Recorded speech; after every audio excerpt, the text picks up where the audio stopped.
एक बार फिर अमेरिका की तरफ से ईरान के ऊपर बड़ी स्ट्राइक्स की गई हैं और साथ ही साथ ईरान ने भी बड़ा पलटवार किया है अमेरिका के बेसिस पे और हॉर्मुज पर। इन सारी डेवलपमेंट्स पर हम बात करेंगे। देखिए, ईरान की तरफ से एक बार फिर जो है वो बहरीन में, जॉर्डन में, यूएई में, कुवैत में 4 से 5 देशों में बड़ी स्ट्राइक्स की गई हैं और दूसरी तरफ अमेरिका की तरफ से रात भर ईरान पर बमबारी हुई है। ये बमबारी चाबहार पोर्ट के आसपास हुई है, बंदर अब्बास के आसपास हुई, केशम आइलैंड को निशाना बनाया गया है, कीश आइलैंड के पास जो है हमले किए गए। देखिए, अमेरिका की तरफ से एक बार फिर उन ठिकानों पर हमले किए जा रहे हैं जहां से ईरान के मिसाइल लॉन्चर्स एक्टिवेट होते हैं, मिसाइल्स दागी जाती हैं। ईरान की तरफ से जो मिसाइल दागी जा रही हैं, ये 2 तरह के हमले हो रहे हैं। एक वो मिसाइल लॉन्चर्स हैं जो ज़मीन के ऊपर हैं, एक वो मिसाइल लॉन्चर्स हैं जो ज़मीन के नीचे हैं। जो ज़मीन के नीचे मिसाइल लॉन्चर्स हैं उनके बारे में कोई जानकारी किसी के पास नहीं है कि मिसाइल्स कहाँ से फायर होती है, लेकिन जो ज़मीन के ऊपर से मिसाइल्स दागी जा रही हैं उनको सैटेलाइट के ज़रिए लोकेट करके निशाना बनाया जा रहा है। डोनाल्ड ट्रंप की तरफ से बयान आया कि पहले हमारे टारगेट पर जो थे वो ईरान का न्यूक्लियर प्रोग्राम था। हम चाहते थे ईरान की न्यूक्लियर कैपेबिलिटी जो है वो खत्म हो, लेकिन अब हमारे निशाने पर ईरान का मिसाइल पावर है। अब देखिए, मामला वहां शिफ्ट हो गया जहां नेतन्याहू चाहते थे। नेतन्याहू की हमेशा से ये इच्छा थी कि सिर्फ न्यूक्लियर प्रोग्राम को लेकर बातचीत ना हो, मामला मिसाइल पावर पे भी रोक लगे ईरान की। ये नेतन्याहू शुरू से चाहते थे और देखिए वही बात अब होती दिखाई दे रही है। अल्टीमेटली डोनाल्ड ट्रंप भी अब वही भाषा बोल रहे हैं जो डोनाल्ड ट्रंप कह रहे थे, जो नेतन्याहू कह रहे थे कि मिसाइल पावर पर रोक लगाई जाए। इस तरह की बातें सामने आ गई हैं, लेकिन हकीकत ये है, जो असली खबर है वो ये है, ईरान की तरफ से एक बड़ी वार्निंग दे दी गई है अमेरिका को और उसके लिए एक टाइम लाइन जो है वो भी फिक्स कर दी गई है। देखिए, इन हमलों के बीच ईरान की तरफ से एक बहुत बड़ी वार्निंग दी गई है। अमेरिका को 3 दिन का वक्त दिया गया है, यानी कि 72 घंटे 72 आवर्स, जो कि कल से शुरू हो चुके हैं और जिसमें कई घंटे बीत चुके हैं। ईरान की तरफ से जो जानकारियां आ रही हैं सूत्रों के मुताबिक, ईरान की तरफ से अमेरिका को ये बात साफ कर दी गई है कि 0 आवर स्टार्ट होता है। 0 आवर का मतलब होता है जब ये टाइम फ्रेम दिया जाता है, जितने भी घंटे का दिया जाए, जैसे ही ये टाइम लिमिट खत्म होगी उसके बाद ईरान अमेरिका के सारे वॉरशिप्स पर हमला करेगा। अरब के जितने इंफ्रास्ट्रक्चर है उन पर हमले किए जाएंगे, अमेरिकी सैनिकों को निशाना बनाया जाएगा, अमेरिकी बेस तबाह किए जाएंगे। यानी एक ऑल आउट वॉर का ऐलान मान के चलिए आप इसको। देखिए, 0 आवर जो होता है अनाउंसमेंट, आर्मी और मिलिट्री से जुड़े लोग जो हैं इसका ज़्यादा इस्तेमाल करते हैं। इसमें एक प्रकार की चेतावनी दी जाती है, दुश्मन को एक टाइम फ्रेम दे दिया जाता है, जो कि ईरान की तरफ से 72 आवर्स का दिया जा चुका है अमेरिका को। और ये सब हुआ है अमेरिका के उन हमलों के बाद जो कि न्यूक्लियर इंस्टॉलेशंस पर हुए, खास तौर पर दारखुविन में जो हुए हमले। बुशर पर हमले हो रहे हैं, दारखुविन पर हमले हो रहे हैं, जिसको लेकर ईरान और आईआरजीसी की तरफ से बड़ा एक्शन लिया गया। इन हमलों के बाद अमेरिका को यह बता दिया गया कि अगर 72 घंटे के अंदर आपके हमले नहीं रुके तो हम ऑल आउट जंग का ऐलान करेंगे आपके खिलाफ और उसके बाद एक भी जहाज नहीं बचेगा। देखिए, आप हकीकत जानना चाहते हैं, हकीकत यह है कि हॉर्मुज में पिछले 12 घंटे के अंदर करीब 100 अबू मेहदी मिसाइल्स फायर की गई है। ये जानकारी सामने आ रही है। अमेरिका के 17 वॉरशिप्स जो हैं वो पीछे हटाने पड़े हैं अमेरिकन नेवी को। 17 वॉरशिप्स जो कि 1000 किलोमीटर से कम की रेंज में थे ईरान के, जो सूत्रों से खबरें आ रही हैं। ईरान ने जब अबू मेहदी मिसाइल्स फायर की, उस नेवी के जहाज़ों को, अमेरिका के वॉरशिप्स को, सबको 1000 किलोमीटर की रेंज के पीछे लाना पड़ा कि कहीं अबू मेहदी मिसाइल हिट ना हो जाए। अबू मेहदी वो क्रूज मिसाइल्स है, एंटी शिप मिसाइल्स है, जिसका इस्तेमाल ईरान कर रहा है पिछले काफ़ी वक्त से। अब हालात ये है कि हॉर्मुज में देखिए, पूरा हॉर्मुज जल रहा है। असल में ये जो 0 आवर का अनाउंसमेंट हुआ है, ये मुख्य रूप से अमेरिका की नेवी को वार्निंग दी गई है। देखिए, बेसिस पर तो हमले हो ही रहे हैं, जॉर्डन में हमले हो रहे हैं, बहरीन, कुवैत में बताऊंगा आपको नए हमले कहां पर हुए हैं। अमेरिका के बेसिस पर तो हमले हो ही रहे हैं, लेकिन ये जो 0 आवर का अनाउंसमेंट है ये खास तौर पर अमेरिकन नेवी के लिए किया गया है। देखिए, ईरान ने अब तक अमेरिका के वॉरशिप्स को निशाना साधा, हमले किए, लेकिन ये हमले पिन पॉइंटेड इस तरह से नहीं थे कि किसी तरह का कोई जो है एयरक्राफ्ट कैरियर डूब जाए या कोई बड़ा वॉरशिप डूब जाए। अगर इस तरह के हमले होते हैं तो उसके बाद फिर किसी भी तरह से कोई समझौते की संभावना नहीं बची कि वो एक ऑल आउट वॉर होगा। तो शायद इस तरह से भी कई एक्सपर्ट ये राय रखते हैं कि अब तक खास तौर पर हॉर्मूज में समंदर में ईरान की तरफ से जो हमले किए गए वो अमेरिका की सेना को पीछे धकेलने के लिए किए गए या उनको नुकसान पहुंचाने के लिए किए गए थे, पूरी तरह से तबाह करने के लिए हमले नहीं थे। लेकिन अब ईरान जो कह रहा है वो ईरान ये कह रहा है कि 72 घंटे, मैं फिर रिपीट करता हूं, ये 72 घंटे कल से शुरू हो चुके हैं।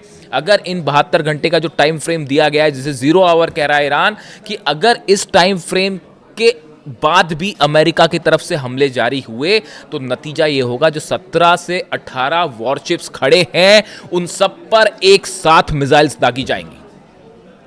जितना इंफ्रास्ट्रक्चर है अरब का वो एक साथ उन पर मिसाइल दागी जाएंगे। जो बेसिस है उस पर पहले के मुकाबले ज्यादा बड़े हमले होंगे। आप देखिए जो नए हमले हैं, ईरान ने एक बार फिर बहरीन में पावर स्टेशंस को आग के हवाले कर दिया है। यहां पर बड़ा मिसाइल अटैक हुआ है और ये बैलिस्टिक मिसाइल अटैक था। बहरीन के एक पावर सेंटर पर गिरा है, एनर्जी सेंटर पर, और वहां पर जो है बड़ी आग लगी और तबाही की तस्वीरें सामने आई हैं। ईरान में जो हमले हो रहे हैं उसका जवाब दिया जा रहा है।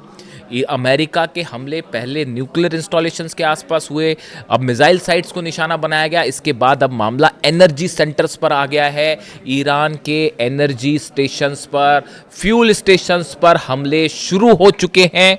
ये एक बड़ी जंग का ऐलान आप मान के चलिए इसको, कि एक ऑल आउट वॉर की तरफ मामला आगे बढ़ रहा है। इसीलिए 0 आवर का इस्तेमाल किया गया। कल ईरान के राष्ट्रपति की तरफ से जो बयान आया पेजेश्कियान साहब की तरफ से, वो हमेशा देखिए उनके बयान उनको उस गुट का माना जाता है जो कि बातचीत में विश्वास रखते हैं और डिप्लोमेटिकली मामले का हल चाहते थे। लेकिन उसके बावजूद अब उनकी तरफ से ये बयान आना, अब पेजेश्कियान साहब की तरफ से भी ये बयान आ गया कि अब जो है जंग वाली ऑल आउट जंग की बात होगी, ईरान झुकेगा नहीं, अब ऑल आउट जंग करेंगे। यानी आप समझ लीजिए कि ईरान में हालात क्या है।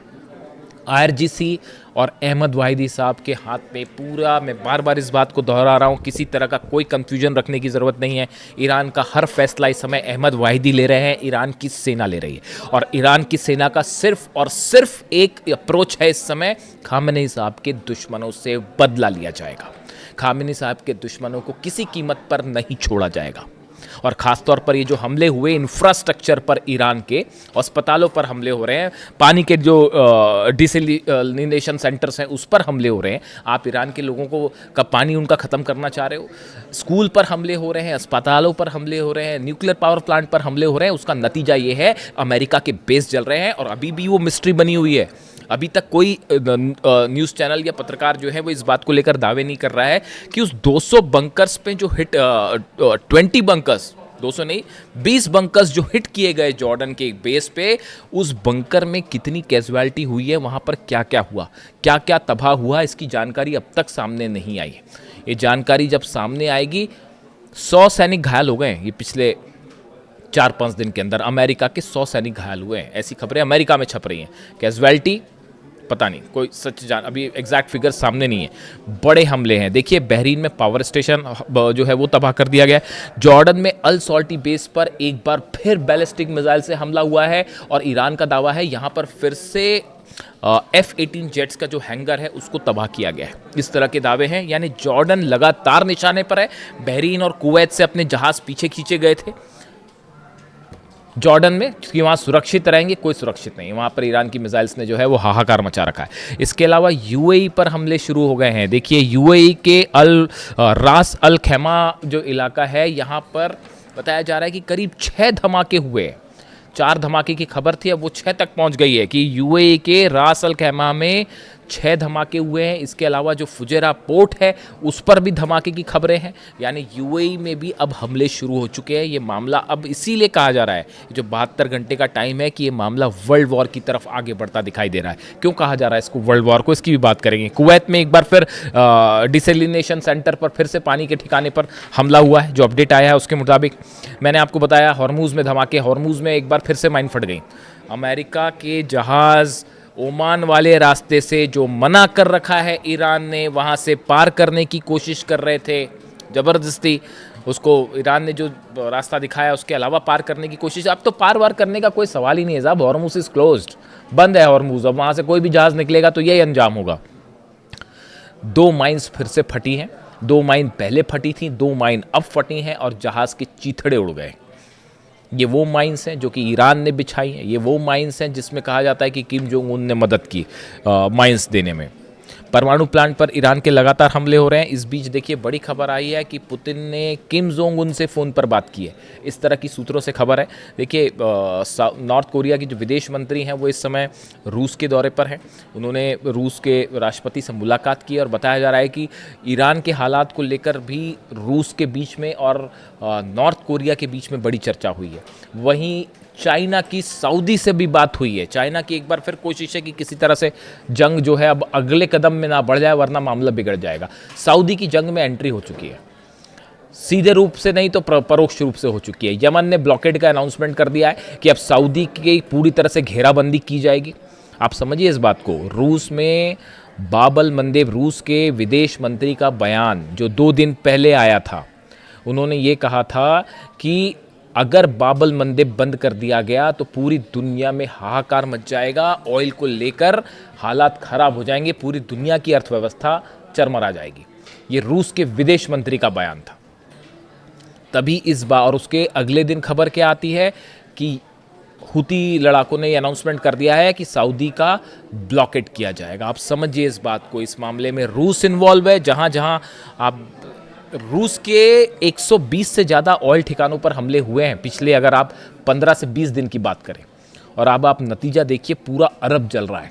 सीधा कनेक्शन है रूस पर हमले का और ये ट्रंप को मैसेज दिया जा रहा है, पुतिन की तरफ से मैसेज दिया जा रहा है ट्रंप को। यानी ये जंग सिर्फ अभी ईरान और अमेरिका की नहीं है, इसमें पुतिन भी शामिल है, इसमें किम जोंग उन भी शामिल है। किस तरह से किम जोंग उन शामिल है अलग से बात करेंगे। पूरे अरब देश शामिल है। 12 मुल्क इस समय ऐसे हैं ईरान के आसपास जिन पे या तो हमले हो रहे हैं या जो इस पूरे मैटर में इन्वॉल्व हैं। रूस इनमें इन्वॉल्व है। यूरोप की कभी भी एंट्री हो सकती है। जो ईरान की तरफ से कहा जा रहा है कि अगर 72 घंटे के अंदर हमले नहीं रुकते हैं तो जितने लोकेशंस है टारगेट पॉसिबल हैं सब पर अटैक किया जाएगा। ये यूरोप को धमकी है दरअसल सीधी सीधी, कि उसके बाद जो हमले होंगे फिर ऑल आउट वॉर होगा एक। उसके बाद फिर ये हिसाब नहीं लगाया जाएगा कि आपने क्या हमले किए और हमने क्या हमले किए। उसके बाद पूरी ताकत से आखिरी हमला करेगा ईरान। और इसी को कहा जा रहा है 0 आवर। और इसीलिए कहा जा रहा है कि चीन, नॉर्थ कोरिया, रूस, ईरान, इजराइल आई जाएगा, सवाल ही नहीं उठता। उसके बाद इजराइल, नेतन्याहू जंग में आई जाएंगे, वैसे उतावले हैं। उसके अलावा ये जितने अरब देश हैं, सऊदी हो, यूएई हो, बहरीन हो, जॉर्डन हो, कुवैत हो, सब जल रहे हैं साहब। ऐसे में इसीलिए ये कहा जा रहा है इस बात को लेकर कि अगर ये अगले 72 घंटे बेहद क्रूशियल होने वाले हैं और अगर अमेरिका और ईरान के बीच, हालांकि मुनीर कोशिश कर रहे हैं, फिर से मुनीर को एक्टिवेट कर दिया गया है क्योंकि ज़्यादा दिन तक अमेरिका ये लड़ाई नहीं लड़ सकता, ये बात तय है। अगर ज़्यादा लंबी जितनी लंबी लड़ाई उतनी बड़ी ईरान की जीत। सीधी सीधी बात ये है। अगर जो इस मामले को समझते हैं, डिफेंस को समझते हैं, स्ट्रैटेजी को समझते हैं, जितनी लंबी लड़ाई ईरान की उतनी बड़ी जीत। ऐसे हालात में अब ये जो 72 घंटे वाली वार्निंग है ये ईरान की सेना की तरफ से आई है, अहमद वाहिदी साहब की तरफ से आई है। और अहमद वाहिदी वो कमांडर हैं जो सारे फैसले ले रहे हैं और जिनका, मैं फिर से इस बात को रिपीट करता हूँ, अली अहमद वाहिदी साहब वो कमांडर हैं ईरान के जो कासिम सुलेमानी साहब के अंडर में आगे बढ़े हैं, जो इमाम खामेनी की जो है उनके खामेनी साहब के दिशा निर्देश पर आगे बढ़े हैं और उनका विज़न बिल्कुल क्लियर है। अमेरिका के साथ कोई डील नहीं, अमेरिका धोखा देता है, जंग करो, बिल्कुल क्लियर, कोई कन्फ्यूजन नहीं है। और ईरान की सेना ने तय कर लिया है, जो मेरे सूत्र बता रहे हैं कि अहमद वाहिदी साहब ने इस बात को तय कर लिया है कि सिर्फ जंग के रास्ते घुटनों पर लाया जाएगा। और इसीलिए कहा जा रहा है कि मामला वर्ल्ड वॉर की तरफ आगे बढ़ रहा है। जो भी अपडेट होगा लेटेस्ट आप तक पहुंचाऊंगा। वीडियो कैसा लगा कमेंट करके ज़रूर बताइए। Thank you so much.